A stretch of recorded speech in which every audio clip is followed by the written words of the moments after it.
ሴቱም ድንግልና ሳይኖራችሁ ነኝ ብላችሁ በተክሊል አታው ውሸታም ሁሉ ሳንታረቅ የታረቅን ምስልን ማስቀደስ ውሸት ነው ይሄ። ስለዚህ ውሸታም አትሁኑ ለማለት እንደ ሕፃን ሁኑ፣ እንደ ሕፃናት እውነተኞች ያድርገን እግዚአብሔር። ውድ ክርስቲያኖች ሆይ መራር ሐቅ ልነግራችሁ ነውና እስከ መጨረሻው ድረስ መከታተላችሁን አትርሱ። ይህንን ቪዲዮ እየተመለከትሽ ያለሽው ሴት ከዚህ በፊት በተለያዩ ምክንያቶች ድንግልናሽን ያጣሽ አይነት ሴት ከሆንሽ ይህንን ቪዲዮን ከማየት ይልቅ ወደ ንስሐ አባት ቀርበሽ በንስሐ ብትመለሺ እግዚአብሔርም ይቅር ይልሻልና ንስሐ ግቢ። አሁን ላይ ግን በድንግልና ያለሽ ሴት ከሆንሽ ግን ይህ ቪዲዮ ይበልጥ ልቦናዊ ጥንካሬሽን ከፍ ስለሚያደርገው መንፈሳዊ ኃይልሽንም ስለሚያጠናክረው ቪዲዮ ላንቺም የተሰራ ነው።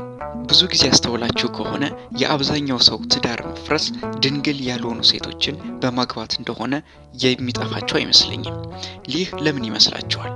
ምስጢሩን ከአባቶች የተማርኩትን ለእናንተ መልሼ ያስተምራለሁ።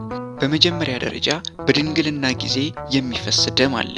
ያ ደም ግብር ይባላል ወይም ደግሞ ቃል ኪዳን ይባላል። እግዚአብሔር አብርሃምን የይስሐቅን የልጅህን ደም ገብርልኝ ባለው ጊዜ መስዋዕት ሊያደርግለት አንገቱን ሊያርደው ሲል ነበር። ታስታውሳላችሁ ይህንን ታሪክ አይደለ? በኋላ ላይ ግን የልጁን ደም ተወውና በአንድ በግ መስዋዕትነት ለእግዚአብሔር አቀረበ።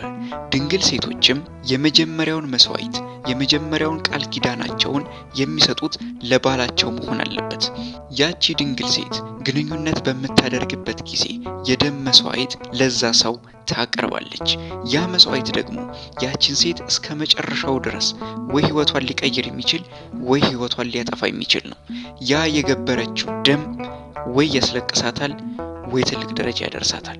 ለዚህም ነው ድንግል ያልሆኑ ሴቶችን አታግቡ ስል ብዙዎቻችሁ ትንጫጫላችሁ። ነገር ግን እማምላክ ምስክሬ ናት ነው የምላችሁ። ድንግል ያልሆኑ ሴቶች በቁም ያሉ ፎቶግራፎች ናቸው። እሷን ይዘህ ቤት ገብተህ ትዳር አለኝ ማለት አትችልም። ምክንያቱም የመጀመሪያውን ደሟን የገበረችለት ወንድ እሱ ቀልቧንም ልቦናዋንም ሐቋንም በጠቅላላ ወስዶታል። ጸባዖት እግዚአብሔር ይከተላችሁ።